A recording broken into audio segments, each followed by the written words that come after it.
All right, 99.9 Punk World Radio FM. You guys already know what time it is. Right here, it is Elite Wrestle Talk episode 3, and we actually have the phenomenal, we got the locally amazing wrestler. I mean, I had the opportunity to meet this guy, share the locker room with him, talk with him. Such a phenomenal wrestler and amazing human being, but he will kick your ass if he needs to. We got Hardcore McD, also known as Hardcore Steve McDaniels, right here on the radio station airways, man. How are you doing? How are you doing tonight? I'm doing fantastic, man. I really appreciate you having me on, and I'm really looking forward to this. Oh, man, you're most certainly welcome, man. Honestly, I remember actually, I just gotta say, man, I remember first seeing you in the ring at Great North Wrestling, man. I think it was with your first match with Bruiser. I think it was even before that. And I mean, when I saw you walk out, I'm like, I know he's a heel. I shouldn't cheer for him, but my God, man, he is hardcore as shit. So let's go. I was literally absolutely loved what you brought to the table, man. You gave me that ECW just aroma coming off you, man. And that's one thing I love is ECW. No, I really appreciate it, man. That's the style. That's the stuff that I absolutely love. Hardcore is the way to go, man. It definitely is, man. I know a lot of individuals this day and age, when even with AEW, when there's too much blood, people cry that why does Moxley have to bleed all the time? But it's like hardcore wrestling is the shit. I don't care what anyone says. Hardcore wrestling is where it's at. Absolutely, man. Absolutely. The hardest style to do, man. Straight up, truly is. And I love the bumps. I love the bruises. I love the blood. That's what it's all about. It's almost like Mick Foley, man. The Mick Foley literally lived for the pain. I don't know how a lot of individuals do that. Me, as a viewer, I love consuming it. I love enjoying it, but getting in the middle of a hardcore match, I'm not gonna lie, I would leap over the top rope and run my ass out of there. I'd be like, I'm out. No, it's not for everybody. Not at all. You got to be a special type of crazy to enjoy something like that. And I'm right up there with them. Like Mick Foley's absolutely an idol of mine, just like he is to most of the hardcore fans out there. So I definitely get a lot of inspiration from Mick. And speaking of inspirations and just, having the ability to be a hardcore wrestler like yourself, what originally sparked your passion for wrestling? And of course, what ultimately led that passion into you actually becoming a professional wrestler? Like a lot of people, I saw it on TV one day. My brother and I kind of just witnessed on TV and saw it. I'm like, you know what? This is just fantastic. We love how these guys go at it. We love the chemistry. We love the theatrics of it. It was a captivating. So of course it just kind of stuck with us. And as we got older and older, instead of growing away from it, we just appreciated it more and more. And ultimately, I eventually started to do what I love to see. And especially growing up in the Attitude Era, man, like both of us, that was the era that really drew a lot of people in, man. Like, you couldn't escape it. If you went to school, everyone was doing the DX Suck It, everyone had the Austin 316 shirts. I mean, it was the best time to be a wrestling fan, in my honest opinion, was the Attitude Era. Oh yeah, it was a great time. So many fantastic talent at the time, from hardcore wrestlers to just like straight up thugs like Steve Austin and stuff like that. I also truly appreciated though like the golden era, the '80s and stuff like that. I was around for the tail end of that. Kind of spilled into the early '90s when I was really little. That's when I really started watching it, and we got to view a lot of the older stuff. We were big fans of Ultimate Warrior, Legion of Doom, Undertaker, just the big mean guys, the Stan Hansons, the Vaders, stuff like that. Bam Bam Bigelow. Those were just guys that I absolutely adored. Big men doing amazing things, very athletic, agile. And that's where it all started for me. I always wanted to be like the powerhouse type wrestler. But then in the later '90s, we finally started to see ECW for the first time, and I thought, well, these guys are taking it to a whole new level, man. Like this is what professional wrestling is and should be. Oh yeah, Paul Heyman, love him or hate him, that man created an absolute empire that's still popular today, even when the company's been defunct since 2001, when Vince McMahon bought it out. Man, like it's still one of those companies that still gets talked about today. So love Paulie or hate him, but he definitely created an empire with ECW. Absolutely, absolutely. It's been what, like, geez, 20 years, 20 plus years since they closed their doors, and you still hear the chants in the crowd, man. Like you made an impact when. Yeah. I want to say, though, whenever Vince McMahon brought back ECW for those couple years, I will say I like to pretend that never happened. I mean, he gets an A for effort, but I mean, I don't know, man. Just that revival just wasn't the ECW. No, it was not. It was just totally different. It just wasn't the same. The guys' hearts weren't in it like they once were, because Vince didn't spark that passion in them like you said Paul Heyman did. he just had something about him that could bring the best out of everybody. And also as well, you've actually been wrestling a lot in Pro Wrestling Eclipse out there in Oshawa. I was wondering if you can actually just tell us a bit more about your time within that company so far, and of course, how did you actually originally get connected with that Oshawa-based promotion? Originally, I got connected with them through my coach and trainer, Harley Davison. He did a lot of work with them, and I was introduced to Dr. Mask, Sean Murley, the promoter of the organization, and I did a seminar with Rhino there one time, and I guess he saw some interest in me. He said, "Hey, someday I'll give you a call up and give you an opportunity here at Pro Wrestling Eclipse." And that's exactly what he did for the better part of this year. I've been working a lot with Pro Wrestling Eclipse. I just competed in the Conversions Cup, which was an opportunity to get a chance at any championship in PWE. Unfortunately, in the Fatal 4-Way final match for that tournament, I did not win it. I didn't get pinned, but at the same time, one fall takes it all. So I was a little disappointed about that. Unfortunately, Ron T. Legend, who I just wrestled about a week ago, got the beaten end of that one. So I got a little bit of revenge on him for that. And I saw some of the photos as well, man. I don't know if it was that exact same event, October 14th, where you wrestled Ron T, but I did see that you actually had the ring set up in the middle of the street. I mean, I don't know, that to me was just like the ultimate experience, just for independent wrestling, man, because you had the scenery, you were right in the middle of the heart of downtown Oshawa, just kicking ass and taking names, man. What was it like just performing in the street, in the middle of the street, but also in the middle of the ring? Well, performing in the middle of the ring is always a fantastic experience. Win or lose, you're always learning, right? So that's the bonus of that. Fight in the street, it's a little different, but at the same time, it's really fun because there's just so much more going on around you and so many more people just walking in to see the event. I did something similar in Kitchener a few years back. I was actually just talking to a guy about that not too long ago, and it was the same idea. It was just being outside. You got people up in balconies and just watching the event and stuff like that. It's really cool. It's a really cool experience. And I gotta say, man, I've been to multiple wrestling events. The only one that I actually had that was relatively similar was actually Great North Wrestling in Hawkesbury at the Bike Fest. That was like relatively similar. Obviously, it was at a festival, so not anybody could just walk in, but that was the closest I had the opportunity to experiencing wrestling in the middle of the street. Mm-hmm. Oh yeah, it's like I said, it's a different experience, but a really fun one. It's just something about those outdoor events that just makes it a little more exciting. And I do know as well, before we move off the topic of Pro Wrestling Eclipse, I do know your brother is also a wrestler as well, and of course the ring announcer for Great North Wrestling. But I have to ask, man, because did see a flyer where yourself and your brother were actually teaming up as part of trios actually in Oshawa. I was wondering if you can actually just tell us a bit more about tag teaming with your actual real life brother. What is it like just actually being in the ring with him? It's the greatest experience in the world. You can't find a better partner than your own brother, right? So it was a fantastic experience. We were actually competing for the 6-man tag team championships with our cousin Louie.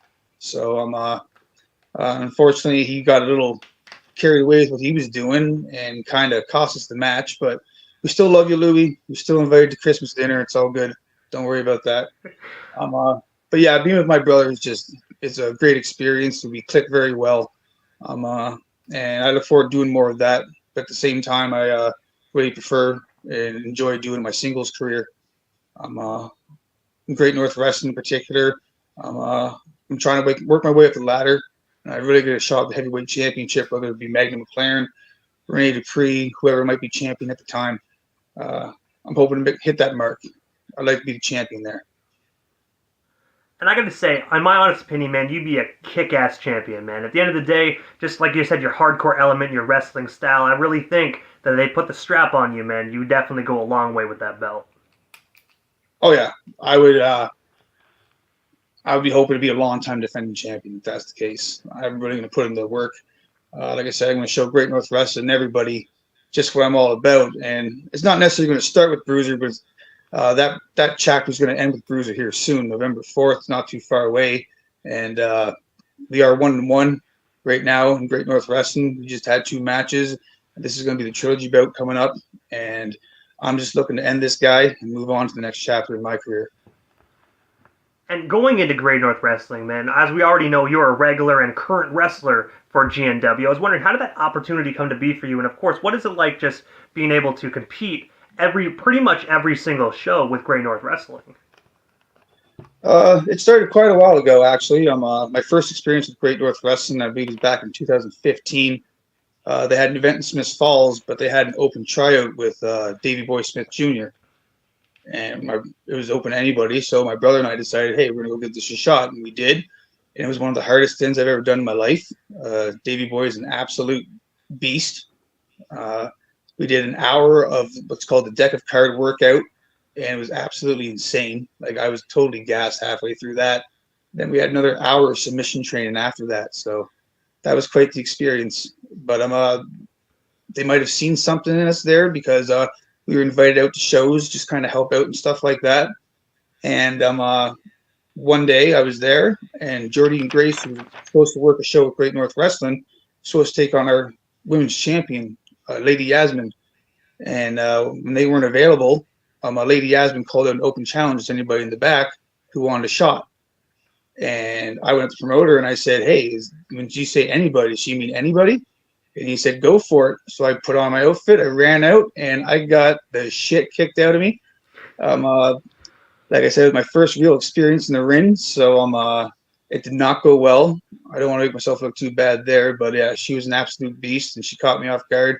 She was way better than I figured she'd be, and lost that match. But I was given another opportunity, and I came back, and I think my first match after that was against Harley Davidson, who was also my coach. So it was neat to get in there and try to show him something. And it was cool to do that too. We had a bit of a rivalry for a little bit because I went to school, the OCW school, based out of Kingston, Ontario, and I was trained by Harley Davidson. And he might have been a little upset because I left his school to go work with Bruiser, who promised me big thins, and it didn't work out that way at all. So I'm forever grateful to Harley Davidson and Devin Nicholson and the people at Great North Wrestling for giving me an opportunity and a platform to start my career on. And just going back to Cage Wars for a minute, because I remember actually being there and actually seeing you at kind of like as a security guard type figure during the match, because I remember Hannibal, everyone knows Hannibal, phenomenal wrestler, great at what he does, but when he gets in character, he gets riled up, you know? And I remember there was actually security guards that came out during the actual like on-screen segment, and I remember even seeing on YouTube, going back and watching it, you were actually there dressed up as security. But what was it like just kind of being there as a security individual in the background? Because right then and there, man, most people, even in wrestling, even in WWE, when you be the security individual, you always kind of end up as, you know, becoming a professional wrestler within that company. Mm-hmm. Well, it's nice when you have a security background. It really does help out quite a bit. So when they gave me that opportunity, I came in and I did help out there. I think my first experience was at the second ever Cage Wars event presented by Great North Wrestling. And it was a really cool experience seeing the guys inside the cage. It was very different. More of a martial arts style type of event. But I did an event there, and I was doing some stuff with them security-wise. And I did another event, I think it was a couple months later. I can't remember exactly where it was. But Hannibal himself was taking on PCO. And it was a pretty grueling match. So I went out and tried to separate. And a lot of us actually went out and tried to separate them. This was before my first match in Great North Wrestling, and PCO gave me a good old shot in the gut and just shit canned me right out of the ring, right on my head. It was great. Not at the moment; it was hurting quite a bit. But when I had to sit back and go, "That just really happened? Did I just get really tossed out of the ring by PCO?" That's pretty sick, man. And I will say this there, Steve, you're a better man than myself and most other people, because I will say this, and I know a lot of other men won't, but I don't know how any individual can get in the middle of Hannibal and PCO. So I got to say, you got a lot more balls and a lot more cojones than I do. Because I ain't going to lie. If someone said, hey, man, you got to, since you're head of security, you got to go out there and you got to separate those two, I'd be like, I got to go to the bathroom. You do it. Like, you know what I mean? I wouldn't be able to do it, man. You know what I mean? Hannibal and PCO would rip me limb from limb, so I'm good, man. But you're a better man than me.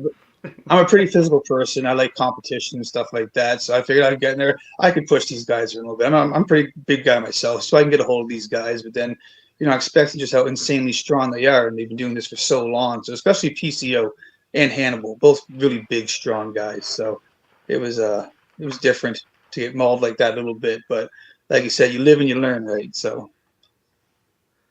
And also, man, during your time just in the Great North Wrestling locker room, you've had the opportunity to share the room with Haku, Too Cold Scorpio, Tony Atlas, as you mentioned already, Harry Smith and PCO. So many legendary professional wrestlers. I was wondering if you can actually just tell us a bit more about just being able to be backstage with these individuals, and of course, if there was actually one wrestler that you would actually want to share the locker room with, man, who would that actually be? Because I do know you're a wrestling fan at the end of the day, so I do know there's a lot of people that hardcore Steve McDaniel would want to work with. No, it's a great experience anytime you get to be around a legend. Barbarian was another guy we were in there with, and I didn't really say too much to him. I just wanted to give him their space and respect them and stuff. But you can hear him in the background telling stories and stuff like that, and it's like wow, I actually get to sit here, and even though I'm kind of just like hiding in the corner, I get to hear these guys tell these legendary stories and stuff, and it's an amazing experience as a fan. Like you said, it's an absolute amazing experience. And honestly, I definitely know that feeling, man. Because when we actually spoke back in excuse me, sorry, Smith Falls, that was my first time actually just being, Jack Kilby's right hand man, being able to work backstage. And I had that adrenaline rush myself, man. Having individuals like Nunzio walking up to me, being like, "Hey, man, how's it going?" It's just like, holy shit! Like I grew up watching you, dude. Like you're talking to me, like, Oh, yeah. and just being able to have Harry Smith. Good example of a good locker room leader. So yeah, Nunzio is a pretty solid dude. Going back 1 second, you said a person I'd like to actually sit down with in the locker room. There's actually two people, put under two categories. Marty Jannetty for one, because I'm sure you have some wild stories. I'd love to sit down with Marty and actually talk to him. And just to pick the brain and hear stories, I think Undertaker would just be like one of the top guys to sit down and talk to. Who knows the business better than the Undertaker?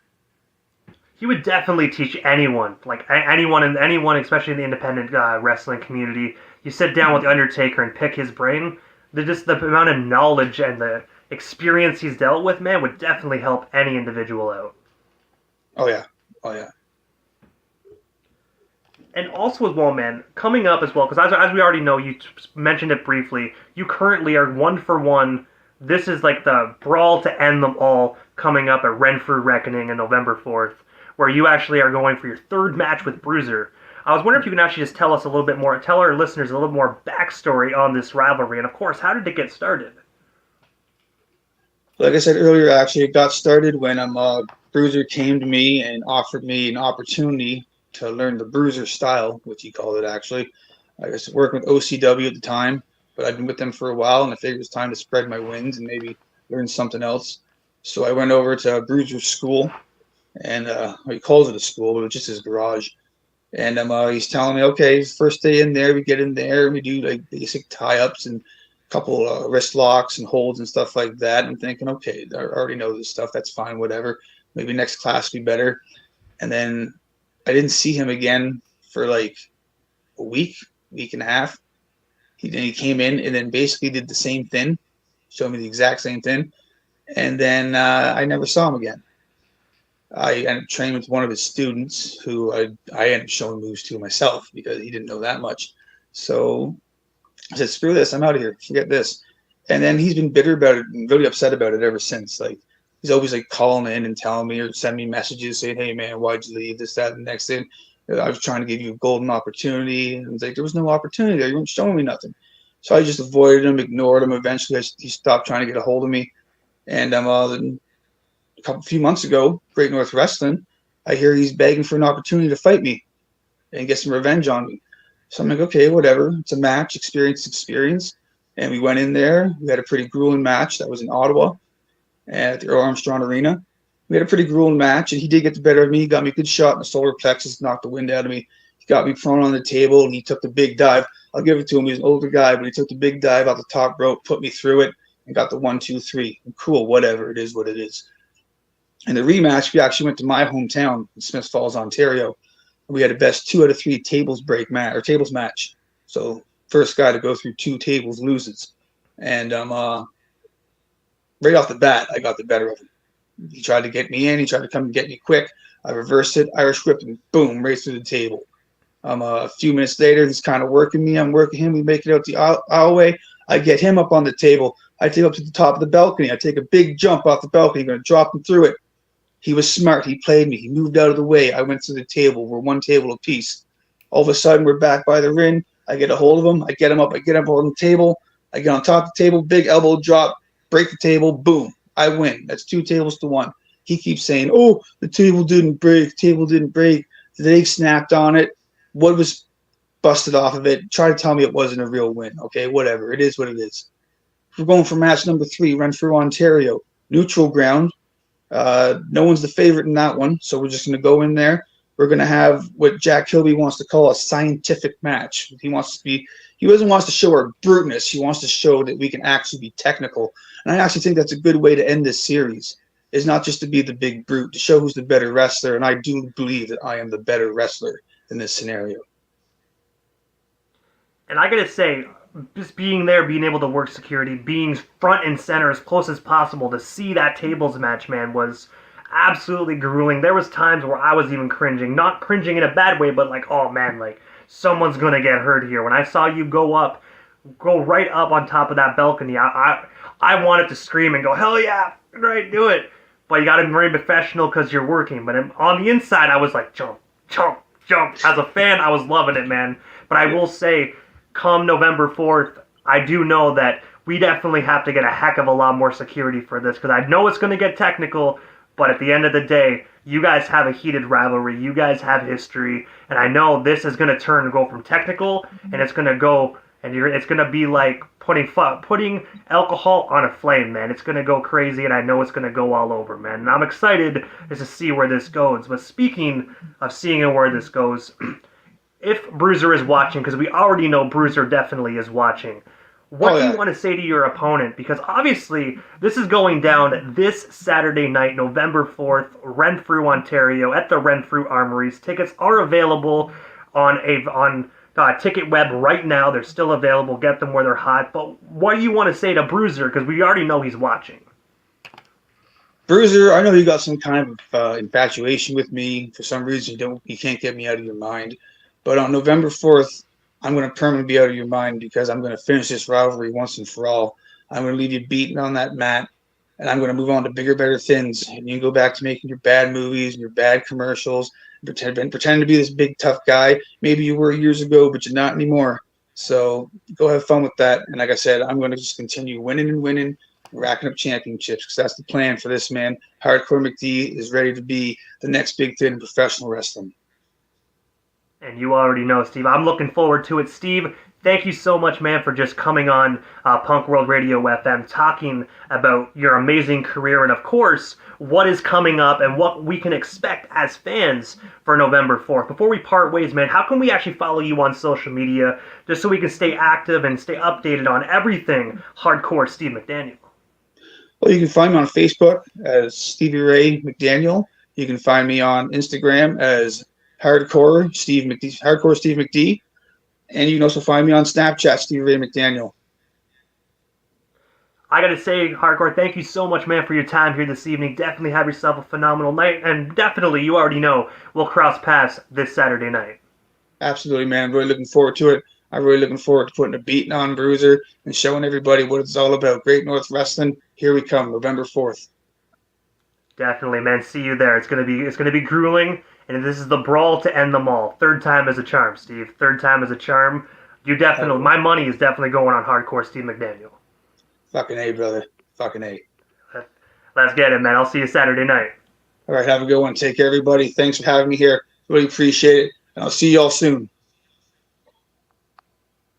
That's right, ladies and gentlemen. This Saturday night, November 4th, Renfrew Armories, Renfrew, Ontario. The brawl to end them all. Hardcore Steve McDaniel versus Bruiser. Also, it's going to be going down is Great North Wrestling's Canadian Championship. That's right. The newly crowned champion at that. Magna McLaren going one-on-one with Rene Dupree, which is also multi-time WWE Tag Team Champion. And of course, he is also a former GNW champion at that as well. Jeremy Prophet's going to be wrestling as well. So many other legends, so many other amazing independent wrestlers. So make sure you be there, not only for the Magnum and Rene Dupree match, but also the brawl to end them all. You just heard the story. You just heard Steve talk about it. So head on over to ticketweb.ca. Great North Wrestling, November 4th. This Saturday, mind you, you have time. Get your last-minute tickets. They're still available. And come out for a great night of wrestling at Great North Wrestling, guys. This concludes episode 3. Have yourselves a phenomenal night. And remember,